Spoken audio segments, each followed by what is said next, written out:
Welcome back to the Fish Files.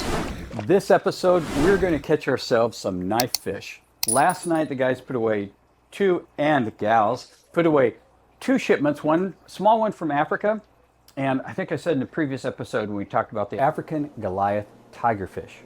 That's a pain to get them over here because it has to go from Nigeria through Lufthansa to Berlin and then all the way to the LAX airport. So you got to get those fish quick and put them away. I'm going to see how the African knifefish came in. Hopefully they're healthy and ready to display today for the show. We're going to start with some South American knifefish. First one's a glassfish, and I'm looking behind me because I see the guys put a bunch of fish in our little kind of display and sales tank when our local retailers walk in. I wanted to see some of the newer fish. I know what these are. We brought them in before, and that's the only reason I can look at these angelfish and know they're not Altums or Leopoldites. These are actually Dumerellis. Dumerelli or Dumerellite angelfish, Pterophyllum dumerelli. There's three. There's Dumerelli, there's Pterophyllum scalare, which is your common angelfish. That's where you breed out all the gold marble, gold, silver. Those are all Pterophyllum scalare. That's the common angelfish. And then there's the Altum, which is the ultimate angelfish. Difficult to raise in an aquarium, but really magnificent when it's full grown. This is the Dumerelli. Dumerellis, you can see they have striping very similar to the Altum angel. They even have a little bit of a snout, not as pronounced as the Altum angel. And they have a skinny body that's kind of reminiscent of, oh boy, they are aggressive. So these are great. These guys came in strong. Reminiscent of Altum angels, you see the striping on the tail. Altums have a little more bold pattern. And Altums obviously have the much longer fins. These guys don't have Altum angel fins. But nice slim profile body. Really pretty angelfish, but they're Dumerellis. They're caught in a region between Peru and Colombia. So they came in last night. These are Tefe discus, green Tefe discus. You can see the green on their body. They also have blue. They're going for my finger. They want to be fed. So these came in nice and healthy because if they're ready to eat in 12 hours, that's a fantastic sign. And these guys are very rare. You're not going to see these in the pet store. Kibertsi tetras, or chocolate pink spot tetras. They have little teeth, but they're not aggressive. They look aggressive, but they're not. These are full grown, and they will eat, let's feed them. They'll eat like anything you throw at them. They'll eat tiny fish, so you can't put like green neon tetras in with these guys, unless you want to. Feed them something really expensive, like a gourmet treat. But look at that. Look at those guys eat. Okay, so these are healthy. One reason you don't see Kibertsis is because they don't travel well. It's tough to catch them and ship them up here, so a lot of people don't risk it. And we have to wholesale these guys at $7 each, so they're a $20 tetra. And so they don't move that fast in the aquarium store unless you really have someone that wants a wild South American species tank, which these are great for. They can have rare fish. I mean, who doesn't want that in their fish tank? But like I said, it's hard to get them in this kind of condition from South America, and I'm very happy how these shipped in. All right, so now let's go to the knifefish, and I want to start with, I should say, most inexpensive to the most expensive knifefish we have today. I'm going to start with the glass knifefish. The glass knifefish, or ghost knifefish, not to be confused with the ghost catfish, but whenever you hear glass or ghost, it means that the body is see-through. Very good way of escaping predators because they're invisible. And it's pretty cool to see in your aquarium because you can just see the interior workings of your fish. I mean, when I say clear, they're crystal clear bodies. It's bizarre. They are hard to settle in. I would say they're like a $15 retail fish in the aquarium store. If you put 3 in your aquarium, be prepared to lose one of them. That's one knock on the glass knifefish. They're all over the place in the Amazon, but they don't ship well and they don't transition well. But once they're in, they're lock solid, stable, hardy. They'll be with you for several years. They're a micro predator. They like small insects, so you'll have to feed them frozen daphnia, frozen bloodworms. That's the kind of food you'll have to look for those guys. We're in the warehouse, and we're going to catch ourselves some knifefish that came in last night. Fortunately, we have Griselda, who's taking care. We always have someone in the warehouse taking care of the fish, removing any fish that happen to die, feeding them, taking care of any fish that might be sick. So, animal husbandry. But she is freaky with her brain. She knows where all the fish are. So all I have to do is ask her where fish is, and she'll find it for me. So we don't have to waste time, and you don't have to watch us looking for fish. You just have to watch me looking for Griselda. Griselda, this is our genius at finding fish. And did the fish come in okay? Yes, everything looked good. Oh, good. Okay, so we're doing a little episode on knifefish since we have all those different ones now. I'm going to start with the glass knifefish. Do you know where those are? Yes, they're going to be right here in the back of the big tank. The scientific name on these guys is Eigenmania virescens, but Eigenmann sounds German. He is German, but he was born in the United States, and he was a zoologist at Indiana University, and he was America's most prolific ichthyologist. 600 species from South America and North America, he named them. They're not all Eigenmania, like this one is, but he named them all. When I say they don't usually use the word discovered. They say classified and named. Most of these fish were obviously Native Americans knew all the species already. So discovery is kind of a passé word, but he classified 600 species, and this was one of them. And this was the turn of the 19th century when all this occurred. These fall in the class of see-through glass or ghost fish, and I don't know if you can see a close-up on them, but they are totally see-through. They grow to about 8 inches. These guys are juveniles, very, very healthy. We didn't lose a single one on the shipment. They're usually very fragile shippers, so that's the biggest knock on them. But they're very affordable. You do have to feed, they won't eat flake food or pellets. You have to feed them frozen foods, frozen Daphnia or bloodworms. But once you got them settled in, they are really a showpiece in the aquarium. And they're usually $12 to $16. And that depends on the freight. Most of the time, people don't really gouge people on the cost of fish. It's just in certain areas it costs more to get the fish to different stores. And these are the kind of fish you never see at the big chain stores. And there are only 2 left, Petco and PetSmart. These you'll have to go to your independent aquarium store or aquariumfish.com, someone like that. Next is going to be the Osa knifefish. These knifefish, they're not expensive. When I import these, they cost me $5, $6 plus shipping. With all the shipping and handling, remember when you bring fish in, first you have to have a license to bring them in. Fish and Wildlife have to inspect them. Customs has to clear them for you. You have to pay for the shipping in. All those little things cost money. So when you want to bring in 1 box of fish or 10 boxes or 100 boxes of fish, you're going to spend $600 to $800 just in fees to get them in. But sometimes most of the time all that's worth it, or no one would be in the trade. But sometimes it's really worth it because you get some exceptional fish from the wild. In this case, our Osa knives that were very inexpensive and usually come in about that big, which is wholesale 6 inches.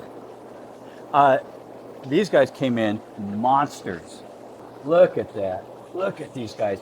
Osa knives are funny. They're nighttime predators. So when you get them, they'll go to the bottom of your tank and they just lay there.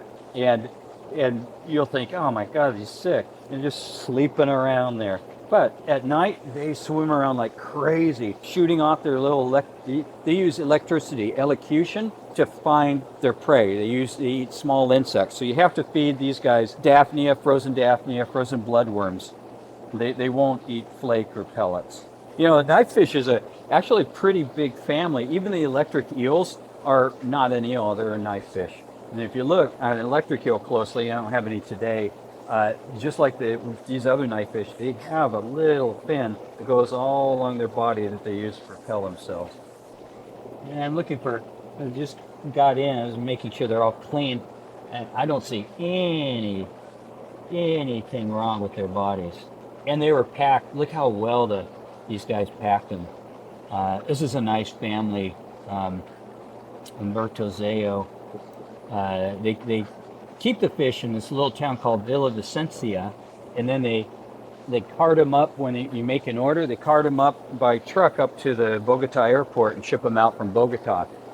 And I've been down there, and it's a pretty incredible system that Umberto's father created to hold the fish for us importers, because they actually use a stream that feeds into the warehouse and then flows out to keep their 1,000+ tanks all full of water. So it's a constant freshwater change for all the fish. So that's one of the reasons they came in pretty good condition. So that is the Osa knifefish. All these fish are great for community tanks too. It's just you need a big tank to stick this guy in. You just can't keep small little fish like, let me show you. Well, Whitesmanis. You can't put them with Whitesmanis tetras. Everyone loves Whitesmani tetras. I don't know why, because they don't have any color, and they're rare. Maybe that's why they're rare. They're not expensive. They're like a $5 to $8, depending on the shipping, retail price point, and that's as big as they get. But I think it's just they're rare Whitesmanis. That's why they're caught in the wild. Ignore those guys that just swam by the camera. There's always, remember, these guys were in the river 2 weeks ago, or stream, and the order went to the Indians. They caught what they caught. A lot of times when I open the bags, there's going to be a couple other species mixed in, one or two of them. I just saw some green neons swim by. Yeah, there they are again, a little pack of green neons. All right, okay, so, pink-tailed chalsias came in well. But yeah, you can't put those kind of little fish in with knifefish. But let's find, I'm going to switch quickly because we're in the same row. I saw them to the left, the African knifefish. There's a couple different African knifefish that you can import. One is very expensive. That's the Aba knifefish. It's a long, slender body, looks very eel-like, very silver, and very rare, and very expensive. These are not. These are the African knifefish. They're also called the brown African knifefish. Not that exciting, except that they have some neat features that you don't see on South American knifefish. They have barbs, which gives them a little personality. They have big eyes.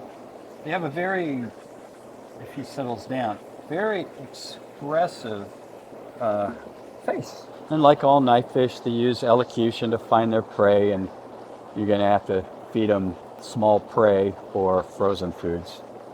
They're also tough. African fish are tough. These guys are very hardy, much hardier than the glass knifefish I just showed you, or the Osa knifefish. Easy to ship, but hard to find. And again, you still have to import them all the way from Nigeria. You can't breed these guys. Knifefish, no one's breeding knifefish, except for the black ghost knives. Black ghost knifefish are bred. So most of the black ghost knifefish we actually bring in from Indonesia in about 3-inch size.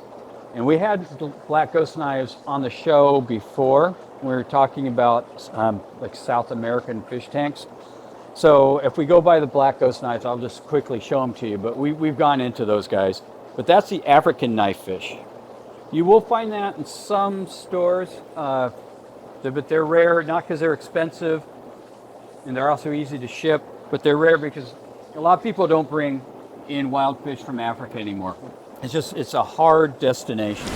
So the Osa knifefish, little less expensive than the Macana tiger knifefish, because this one has to come from Brazil or from Peru. The Osa knifefish usually comes from Colombia, and Colombia is a little easier to ship from. These guys are very desirable because they have a real distinct pattern. This one is this is the zebra knifefish. So the zebra knifefish look like zebra knifefish because they're patterned. They come from Brazil, and they get about 4 more inches. like all the other fish. You'll see, she put a little pellet of bloodworms there, and they're not going for it. They're going to wait till it's dark. So when I turn the lights off here in a little while, they'll get up and start catching their prey. Look how long and skinny that body is. Even longer and skinnier than the Osage knifefish. These are the most popular knifefish in the pet trade. Also the most ubiquitous. That means easy to find, because it is tank raised now in Indonesia. The rest of these are all wild caught and not tank raised. None of them are tank raised except for these guys. And you can buy them up to 10 inches, but at that point, it's with the shipping involved from Asia, it's really not worth the cost. It's better to grow them out. So this is a nice, good size. We call this 3 inches in the wholesale trade, and they're usually about 3 to 4 inches at that specification. In most regions of the Amazon basin, these guys get a couple feet long. The Indians they're called black ghost knives because if you translate the Indian name for them, there's a ghost in the name, and the Indians believe that the souls that departed that died in the rivers are held in the black ghost knife. So that's where that common name came from. That's pretty cool. So we walked by 2 knives, clown knife. There's a royal clown knife and a regular clown knife. It's kind of dark over here, so I'm just gonna show you the clown knife. These guys get quite big. These guys can get 3 feet long, and I usually sell them in the 4-inch range. They're just like the other knifefish. They use elocution to find prey. They're small insect predators, but they come from Asia. The clown knives come from Asia. These are wild caught generally, but royal clown knives are wild caught and then grown out. Your royal clown knives look similar to the clown knife, except a little more coloring, and they're about 5 times the cost, and I don't have any royal clown knives in the warehouse.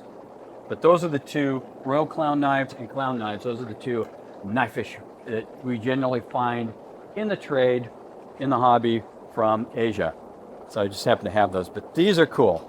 These are ones you don't find very often in the trade. Clown knives you do, because they're caught, they're raised for the trade. You can bring them in every week you want to from Indonesia. And there's always a flight coming into LA. But chocolate ghost knives, very similar story to the glass ghost knives I just showed you. Chocolate ghost knives, very inexpensive, but hard to ship and fragile. If they come in strong, they'll stay strong. In this case, they came in great. So, I'm glad there's a pipe here, because you should always have a hiding place for your knifefish. Knifefish, especially during the day, like to sleep and don't like to be exposed, like any other fish would prefer not to be exposed. So to keep their stress level down, you can even have a clear tube. They'll still go into it, and you can watch them. But they're also called brown ghost knives, but if you can call them chocolate, stick with it, because it's so much more appealing. They have like the black ghost knife, they do have a little gold stripe on the top of their head, but instead of a deep black color, they're just a chocolate color. They're a little thinner profile too than the black ghost knife, and they don't get quite as large. So that is the chocolate ghost knife. Since they're not tank raised, they're always brought in from the wild. These guys are a little more difficult to transition to your aquarium. You got to make sure your pH is never above 7.5, and your temperature never goes below 7.5, and your temperature never goes below 75, and you'll probably be in good shape with them. And of course, wild fish always need nice clean water. So don't let your water changes go to the wayside. If you go to a fish store and you want to know if it's wild caught or not, and they have a bunch of them, have a whole bunch of different sizes, it's probably a group of wild caught fish. Breeders tend to classify and net everything in different sizes, so they all come in the same size. That's the knifefish. I think that's all of them. We did the chocolate ghost knife. We did the glass ghost knife. We did the Osage, those are the big ones. We did a clown, ghost, chocolate. That's it. They probably won't even see any others in the trade. We just want to show stuff that people can actually find at pet stores or at aquariumfish.com, one of our sponsors. So that concludes our little knifefish display. Don't hesitate to try knifefish in your aquarium. They're not, I would say they're expert only, but they're not for beginners who don't do their research. So if you're going to bring in a knifefish, just make sure you do a little research on them so you have the right food, the right frozen food, and the right water conditions for your knifefish. A couple of them, African knifefish and clown knifefish, can tolerate a little wider water parameters, but those South American knifefish, remember the 7.5 rule. Don't keep, or 7.5 rule. 75 degrees or higher, 7.5 pH or lower, and the right food, clean water. Oh, and a little hiding place, like a tube or a little cave with rocks. That's always a good thing for something like a knifefish. Yeah, but unless you have an aquarium, you can't get knifefish. So please buy an aquarium.